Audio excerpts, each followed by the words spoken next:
이 시간 하나님께서 우리에게 주시는 말씀은 신약성경 요한복음 5장 17절에서 20절 말씀입니다.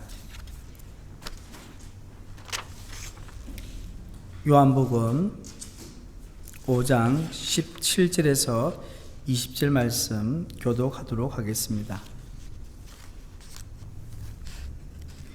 예수께서 그들에게 이르시되 내 아버지께서 이제까지 일하시니 나도 일한다 하시매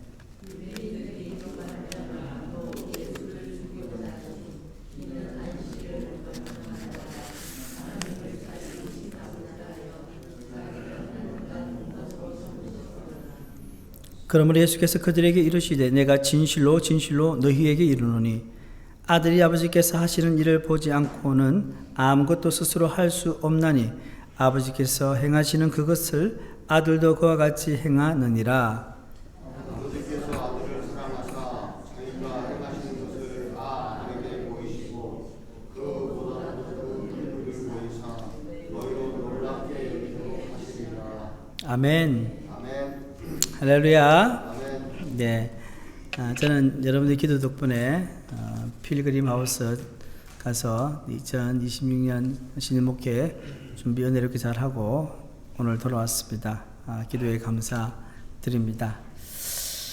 여러분, 우리는 잠을 자고 휴식을 취하죠. 쉬어야 됩니다. 일도 하지만 쉬어야 되는데요. 이 세상의 모든 것은 쉬지 않고 일을 하고 있습니다. 누군가는 쉬지만 누군가는 일을 하고 있죠. 또한 지구는 어떻습니까? 지구는 1초도 쉬지 않고 자전하고 공전하고 있습니다. 태양은 어떻죠? 태양은 끊임없이 빛과 에너지를 방출하고 있습니다. 우리가 자는 사이에도 우리의 심장은 어떻습니까? 뛰고 있습니다. 평생 멈추지 않죠. 밤새도록 우리 몸 안에 수많은 세포들은요, 새롭게 태어나고 또 우리의 나쁜 독들을 다 배출하는 해독작용을 쉬지 않고 하고 있습니다. 이처럼 거대한 우주와 우리 몸의 가장 작은 부분까지 쉬지 않고 작동하게 하는 근원적인 힘이 무엇일까요? 이 모든 것을 운행하시는 분이 바로 우리 하나님 아버지 되십니다. 예수님께서는 요한복음 5장 17절에서 그 하나님을 가리켜서 뭐라고 하십니까? 내 아버지께서 이제까지 일하시니 나도 일한다 라고 말씀하십니다. 우리 본문 17절 말씀을 함께 읽어보겠습니다. 예수께서 그들에게 이르시되 내 아버지께서 이제까지 일하시니 나도 일한다 하시매. 자, 하나님이 어떤 분이라고 하십니까? 우리가 믿는 하나님은 일하시는 하나님이십니다. 하나님은 당신의 뜻에 따라서 일하십니다. 우리는 하나님께서 일하신다는 사실에 주의할 필요가 있습니다. 많은 성도님들이 신앙생활을 하면서 종종 착각하는 것이 있습니다. 그게 뭐냐면요, 내가 하나님의 일을 할 수 있다는 착각입니다. 목사님, 우리가 하나님 일 하는 거 아니에요? 예, 한번 들어보십시오. 이번엔 내가 직분을 받게 되면 내가 그 일을 감당할 수 있을 거야. 주님께 일 맡겨주시면 내가 잘할 수 있을 거야. 이런 마음. 난 오랫동안 이 교회에서 신앙생활하고 헌신 봉사했기 때문에 이번에 주어진 사명, 직분 잘 감당할 수 있을 거야.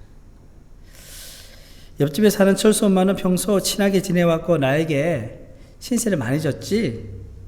내가 무슨 말을 하든지 잘 들어줄 거야. 이번에 내가 교회 가자고 하면 교회 갈 거야. 아마 교회 꼭 나올 거야. 흔히 우리가 많이 생각하고 해오던 말들입니다. 그런데 반면에 또 이런 일도 있죠. 교회에서 어떤 사역을 맡기고 무엇을 하라. 또 목회자가 이야기했을 때 그런 사역이 주어졌을 때 어떻습니까?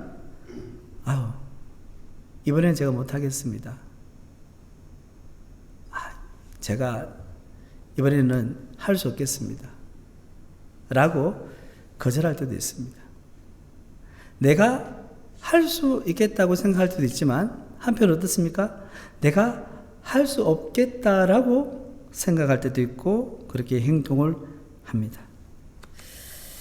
내가 무슨 능력이 있느냐? 내가 아무렇거나 할 수 없습니다. 여러분, 우리의 모습입니다. 하나님께서 하시는 일을 자신이 하는 것처럼 생각하며 살아가는 것. 엄밀히 말하면 신앙생활이라 할 수 없습니다. 그래서 이와 같은 착각은 우리를 하나님께로부터 멀게 만듭니다. 우리의 삶의 중심에 뭐가 있냐면 자기 자신이 있게 되면 우리는 더 이상 우리의 삶 속에서 하나님께서 일하심을 경험할 수가 없는 거죠. 우리는 자신도 모르는 사이에 생각을 할 때나 말을 할 때 하나님을 빼놓을 때가 많습니다. 하나님 이야기를 하지만 실제로는 내가 중심이 되어서 뭔가를 하려고 하는 것이죠.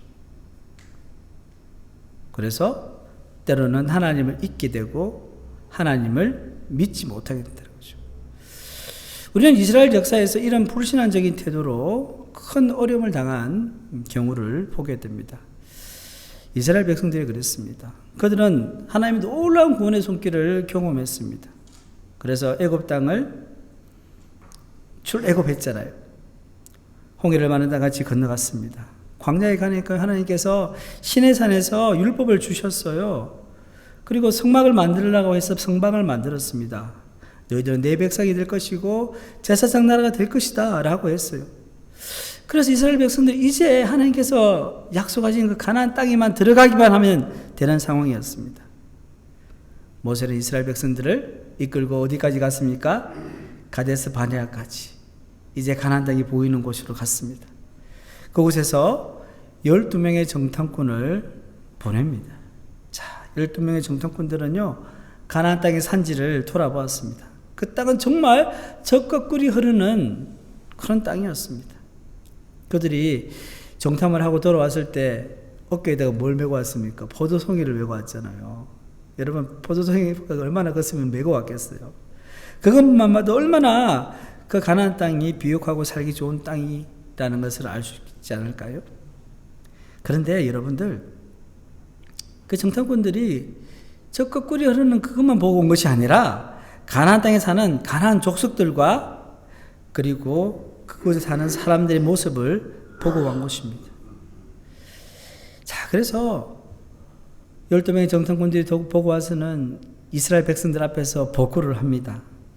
칭찬 일색입니다. 아름답다, 비옥하다, 너무 좋은 곳이다.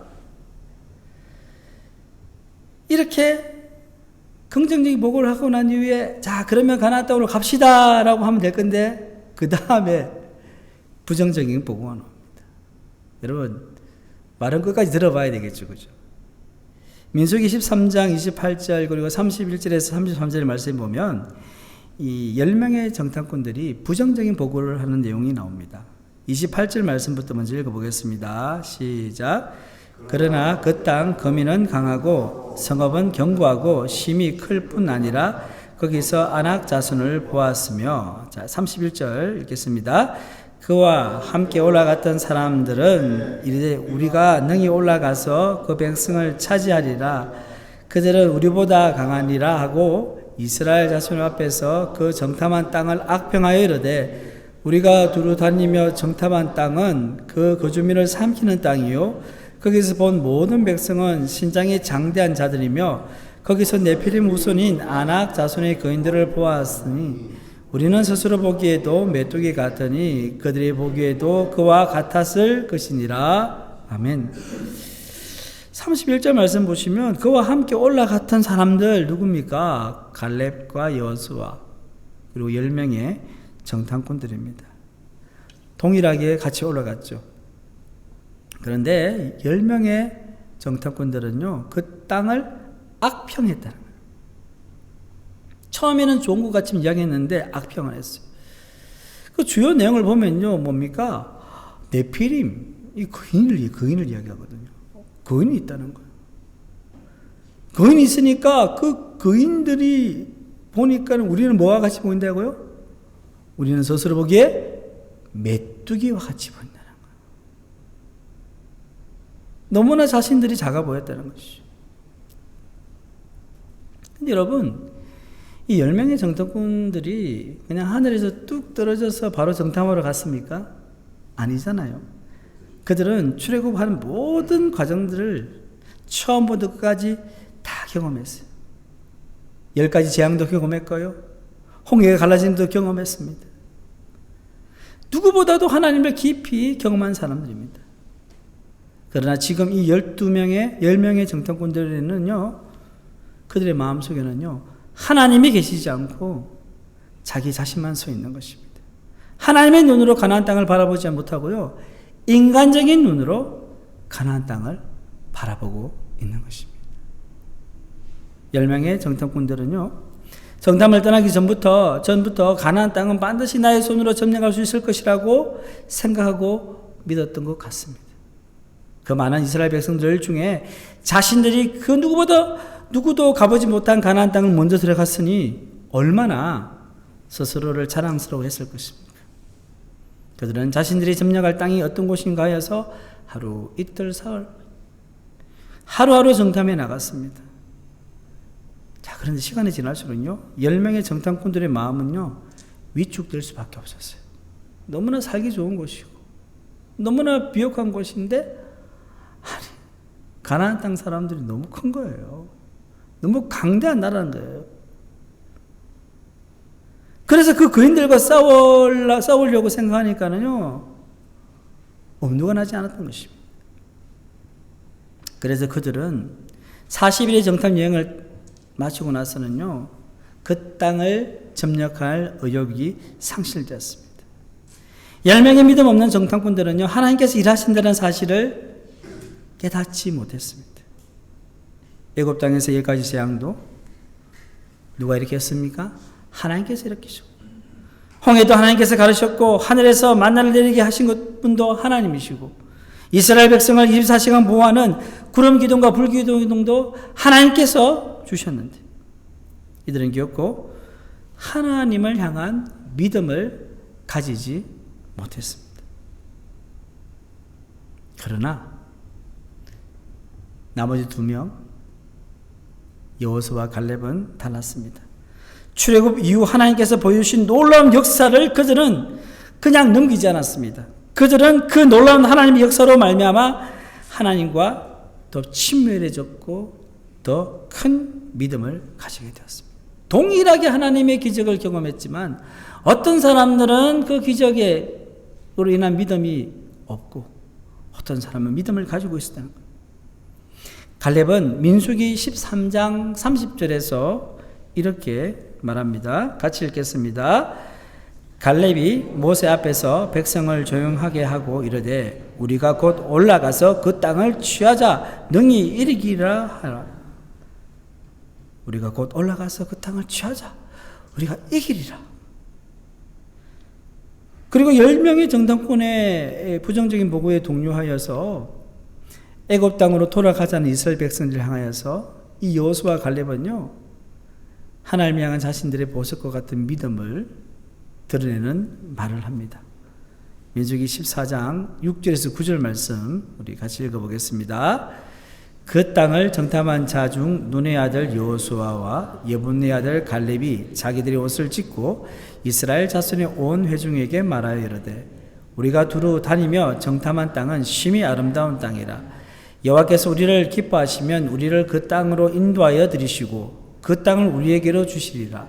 이는 과연 젖과 꿀이 흐르는 땅이니라. 다만 여호와를 그에 가지 말라. 또 그 땅 백성을 두려워하지 말라. 그들은 우리의 먹이라. 그들의 보호자는 그들에게서 떠났고 우리는 우리와 함께 하시느니라. 그들을 두려워하지 말라 하나. 아멘.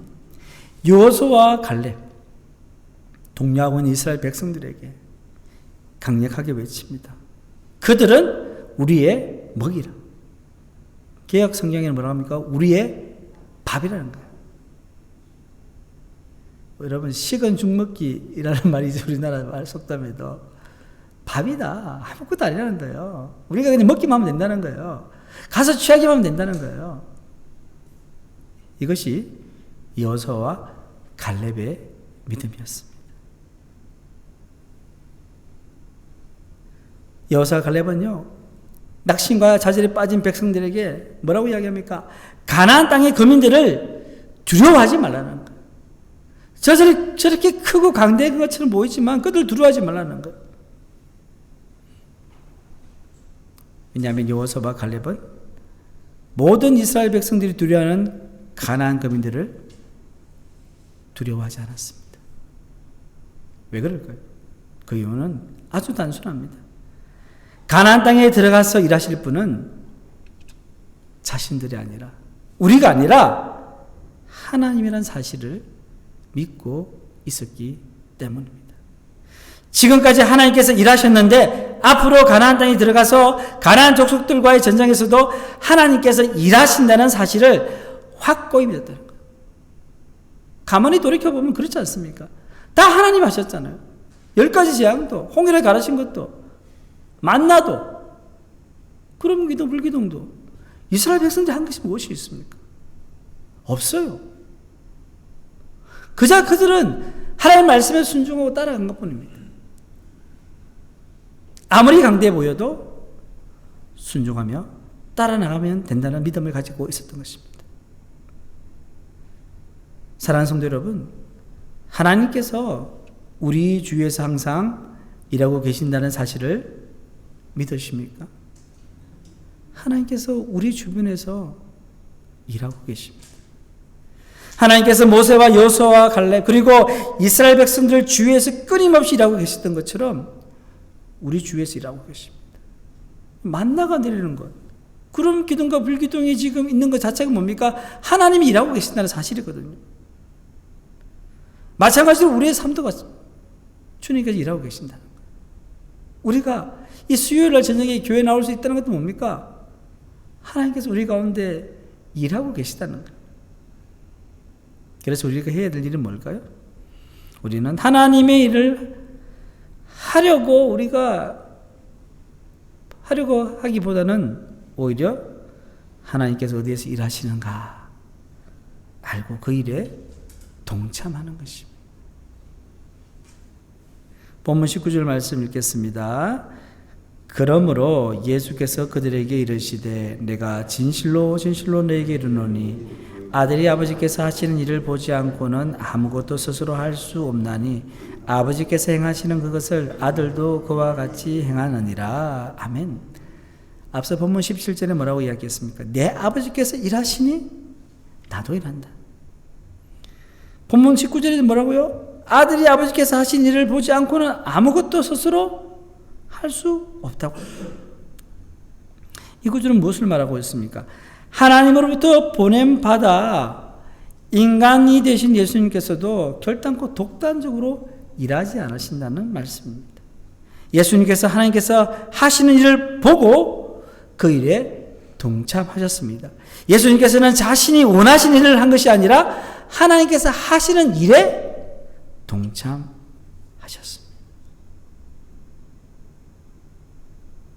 제가 서울에서 부목사로 사역했던 교회가요, 이제 마포 근처예요. 마포. 서울 지리상 보면 마포가 한강 근처에 있죠. 마포 나루터가 있습니다. 그래서 이 마포 나루터는요, 이제 한강 다리가 세우기 전까지는요, 중요한 교통의 요지였어요. 들어보셨을 거예요. 뭐 광나루, 그다음에 양화진 뭐 이런 데 있잖아요. 예. 이런 데가 이제 한강에 나룻배가 다니면서 사람들을 또 물건을 이렇게 옮겨 다녔는데요. 저는 이 말씀을 묵상하며 이런 생각을 해봤습니다. 마포나루에 나룻배 한 척이 있었습니다. 이 나룻배의 꿈은요, 저 넓고 넓은 황해가 뭐예요? 서해잖아요, 그죠? 서해에 가서 항해하는 거예요. 매번 그냥 한강에서 왔다 갔다 하고 있는데요. 그런데 그는 어떻게 황해로 가야 될지 알지를 못했어요. 그래서 그 꿈을 꾸면서 여의나루에 갔다가 양화진에도 갔다가 광나루에 갔다가 왔다 갔다 하고 있었는데, 그래도 어느 날 이 나룻배가요 뭘 봤냐면요, 하얀 전기를 내뿜고 한강을 거슬러 올라오는 전기선을 본 거예요. 저 배는 어디서 왔을까? 전기선이 하는 말이요, 한강의 흐름을 따라 내려가면 황해에 도달할 수 있어 라고 이야기한 거. 나룻배는요 도도히 흐르고 있는 한강을 바라보면서, 그럼 내가 이 한강에 나를 탁 맡기고 가만히 두면은 흘러가서 저 황해에 갈 수 있겠지 하면서 자신을 이 한강의 물 흐름에 맡기고 탁 있으니까요, 얼마의 시간이 지났습니다. 거대한 태양이 황해에 반쯤 잠긴 이 하늘과 바다를 온통 붉게 물들이는 장관이 보이기 시작했습니다. 황해에 나가게 된 것입니다. 나룻배는 결국 한강의 흐름에 몸을 맡김으로써 자신의 평생 소원을 이루게 되었습니다. 황해에서의 항해를 꿈꾸었던 그 나룻배처럼 우리도 하나님을 믿는 사람으로서 하나님을 경험하기를 꿈꿉니다. 정말로 하나님을 믿는 사람은요, 하나님을 경험하기를 원하고요, 하나님과 친밀해지기를 원하거든. 하나님께서는 도도히 흐르는 한강처럼 누구의 간섭도 받지 않으시고요, 당신의 일을 하십니다. 하나님께서 우리 눈치 보고 일하실까요? 그렇지 않습니다. 하나님께서는 하나님의 일을 우리 주변에서 하고 계신 거예요. 우리가 하나님을 경험하기를 원한다면 어떻게 될까요? 하나님의 일이 무엇인지를 발견하고 그 하나님의 일에 나를 던져넣어야 돼요. 마치 나룻배가 한강에 자신을 맡긴 것처럼 우리도 하나님의 일에 우리를 맡겨드려야 돼요. 그래야 할 때 우리는 하나님을 경험할 수 있고 하나님의 일에 동참할 수 있습니다. 본문 20절 말씀입니다. 함께 읽겠습니다. 아버지께서 아들을 사랑하사 자기가 행하시는 것을 다 아들에게 보이시고 또 그보다 더 큰 일을 보이사 너희로 놀랍게 여기게 하시리라. 아멘. 예수님께서 하나님의 일에 동참할 수 있었던 것은 예수님께서 하나님의 일을 보았기 때문입니다. 그런데 본문 20절에 보시면 아버지께서 아들을 사랑하사 자기가 행하시는 것을 다 아들에게 뭐라고요? 보이시고라고 말씀합니다. 그러니까 아버지와 아들 사이에 사랑의 관계가 형성되어 있을 때 하나님은 자연스럽게 아들 예수님께 자신을 보여주신다는 거예요. 우리가 하나님과 사랑의 관계를 가지게 되면요, 하나님이 예수님께서 자신의 일을 보여주신 것처럼 우리에게도 하나님의 일을 보여주신다는 것입니다. 얼마나 놀라운 진리의 말씀입니까? 하나님의 일을 보지 않고는 우리는 스스로 아무것도 할 수 없는 것입니다. 하나님의 일을 보려면 어떻게 해야 합니까? 우리는 하나님과 사랑의 관계를 끊임없이 맺고 있어야 됩니다. 그래야 우리는 그 사랑의 관계 속에서 하나님의 일을 발견하고 그 일에 동참할 수 있습니다. 우리가 스스로 하나님의 일을 하는 것이 아니라 우리는 단지 하나님께서 하시는 일에 동참할 뿐입니다. 그리고 하나님의 일에 동참하게 되면 결국 우리는 하나님의 역사를 경험하게 되는 것입니다. 관건은 뭡니까? 하나님과의 친밀한 교제, 사랑의 관계입니다.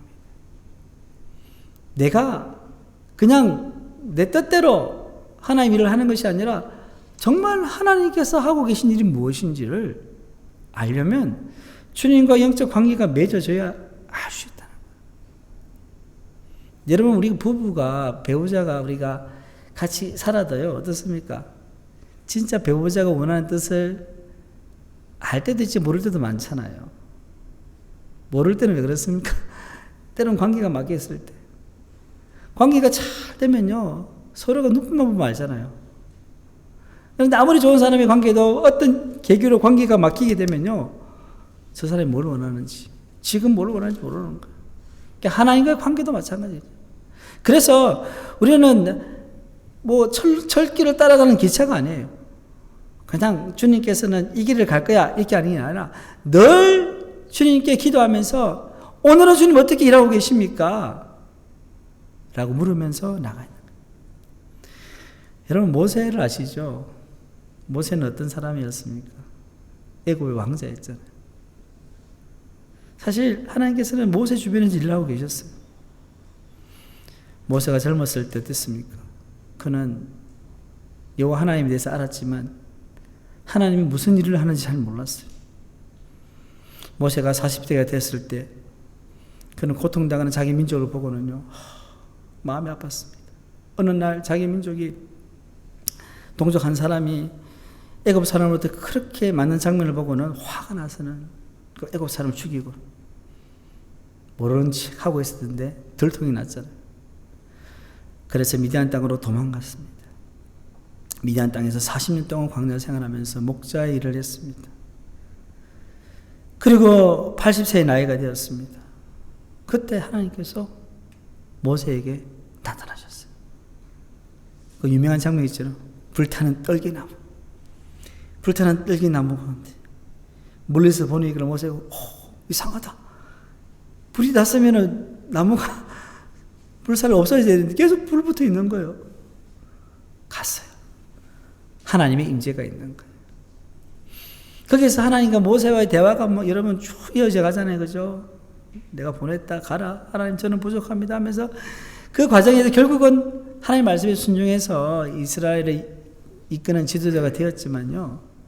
그 불타는 떨기나무 아래에서 모세와 하나님은 뭘 했습니까? 영적인 교제를 한 거예요. 사랑의 교제를 한 거예요.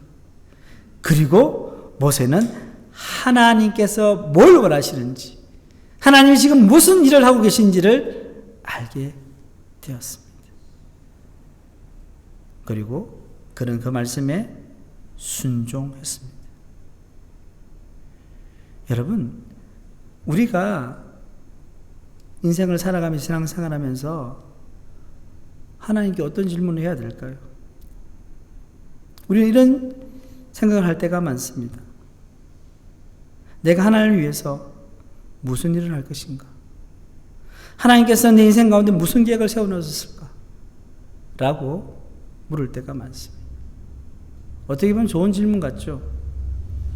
그런데 이런 질문은요, 성경적인 질문을 할 수 없습니다. 왜냐하면 가만히 보면 자기 중심적인 질문입니다. 내가 하나님을 위하여 내 인생 가운데 하나님께서 무슨 계획을, 내가 중심이 되면요 무슨 일을 하든지 여러분 거기 하나님이 일 같지만은 하나님이 일이 안 될 수가 있는 거예요. 질문을 바꿔야 됩니다. 하나님 중심적인 질문은요 간단합니다. 하나님 뜻이 무엇입니까? 묻는 것입니다. 하나님 제가 뭘 하기를 원하십니까? 하나님의 뜻은 하나님께서 우리에게 보여주십니다. 깨닫게 해주십니다. 하나님께서는 자신의 뜻을 따라서 우리 주위에서 일하고 있습니다. 우리가 하나님의 뜻을 알기 위해서는요, 앞서 말씀드린 것처럼 하나님과 인격적인 교제를 가질 때 가능합니다. 그래서 우리가 말씀을 듣고 읽고 묵상하고 기도하는 것입니다. 우리가 뭔가를 빨리 하고 잘하고 많이 하는 것도 중요하지만 이게 하나님께서 원하시는 방향인지 확실히 알고 하는 게 더 중요하더라고요. 그렇지 않으면 괜히 많은 일을 했는데도 하나님이 기뻐하지 않는 일이에요. 그렇게 되면 어떻게 됩니까? 내 기쁨과 내 만족을 위해서 한 일밖에 되지 않는 것입니다. 사랑하는 성도 여러분, 하나님께서는 우리 가운데 일을 하고 계시고 하나님의 선한 뜻을 이루어가고 계십니다. 행복나는 주제가 이제 며칠 남지 않았지 않습니까? 하나님께서 그 VIP 영혼을 살리시고 이끌기 위해서 일하고 계시는 줄 믿습니다. 우리 기도 가운데 일을 하고 계시고요. 여러분들 삶 가운데서 여러분들이 VIP에게 전화하고 만나기도 하고 이런 모든 가정에서 일을 하고 계신다는 거죠. 그래서 우리는 그것을 바라보고 기도하며 나가는 거죠. 그래서 기도하다 보면 어떻습니까? 하나님께 지혜를 주시는 거예요. 이렇게 한번 해봐라. 그 말씀대로 순종할 때 하나님의 놀라운 역사가 일어나게 될 줄 믿습니다. 여러분, 수영을 배워본 사람들은 알 거예요. 몸에 힘을 빼고 몸을 물에 맡겨라. 저는 수영을 정식으로 배워보지는 않았지만 그렇더라고요. 배영을 하려면 누워야 되잖아요. 처음 이제 배영을 하는 사람들은 눕다가 그냥 몸을 바로 또 돌이켜요. 왜? 쑥 들어가서 물에 빠질 것 같거든요. 그런데 머리가 쑥 물에 들어갔다가도 가만히 있으면 됐습니까? 맡기고 있으면 다시 둥 떠올라요. 그러면서 팔과 다리를 움직여서 전진할 수 있는 거죠. 핵심이 뭡니까? 힘을 빼고 몸을 물에 맡겨야 됩니다. 하나님을 경험하는 것들, 하나님의 일에 동참하는 것도 동일한 원리입니다. 내가 하나님을 경험하려고 스스로 나서면요, 결코 하나님을 경험할 수 없어요. 내가 앞서면요, 하나님을 경험할 수 없어요. 하나님의 일에 나를 맡길 때 나는 죽고 내 삶 가운데 하나님께서 일하시게 되는 겁니다. 자, 하나님을 경험한다는 것은요, 수동태이지 능동태라는 거예요. 내가 자꾸 앞서면 하나님의 일을 못하는 거예요. 하나님은 뭐예요? 나보고 따라오라는 거예요. 근데 우리는 어때요? 때로는 하나님 저를 가면 됩니까? 하면 돼. 하나님은 내가 먼저 앞서갈 때가 있는 거예요. 하나님께서 가라 했는데 하나님 일로 갈 수 있잖아요. 자기는 일로 가고 있는 거예요. 그래서 우리는 성령님보다 말씀보다 앞서지 않겠습니다. 늘 뒤서는 거예요. 그게 뭡니까? 주님께 기도하고 겸손히 주의 말씀에 따라 살아가는 것입니다. 사랑하는 포항샘물교회 성도 여러분, 믿음의 선조들 중에는요, 그들의 삶 속에서 끊임없이 하나님과의 교제를 나누는 사람들이 많습니다. 우리가 하루아침에 그들과 같이 될 수는 없습니다. 그러나 우리가 하나님과의 사랑의 관계를 사모하면서 늘 삶 속에서 기도와 말씀 그리고 순종의 삶을 살아가면 우리도 머지않아서 하나님과의 사랑의 관계를 가지게 되고요. 그 가운데서 하나님의 일을 발견하게 되고 그 일에 동참하게 될 것입니다. 늘 우리와 함께 하시는 하나님, 그분을 신뢰하면서요, 겸손하게 그 분의 일에 동참하는 우리 모두가 되기를 주님의 이름으로 축원합니다. 하나님 아버지 감사합니다. 하나님은 늘 우리의 삶 가운데 일하고 계십니다. 우리 교회 가운데도 일하고 계시고 우리 삶의 모든 자리에서 일을 하고 계신데 때로는 우리가 하나님께서 일하시는 것을 보지 못하고 우리 생각, 우리 뜻과 우리 계획대로 하나님의 일인 양 마구 행할 때가 얼마나 많았습니까? 저희들의 교만함을 불쌍히 여기시고 용서하여 주시옵소서. 이제 기도와 말씀 가운데 늘 주님께서 원하시는 일이 무엇인지 분별하게 하여 주시고 그 길을 따라가는 저희가 되게 하여 주셔서 정말로 우리가 주님의 그 길을 따라가고 그 뜻에 순종함을 통하여서 하나님의 놀라운 기적을 경험할 수 있도록 은혜를 다하여 주시옵소서. 이 모든 말씀 우리 주 예수님의 이름으로 기도드립니다. 아멘.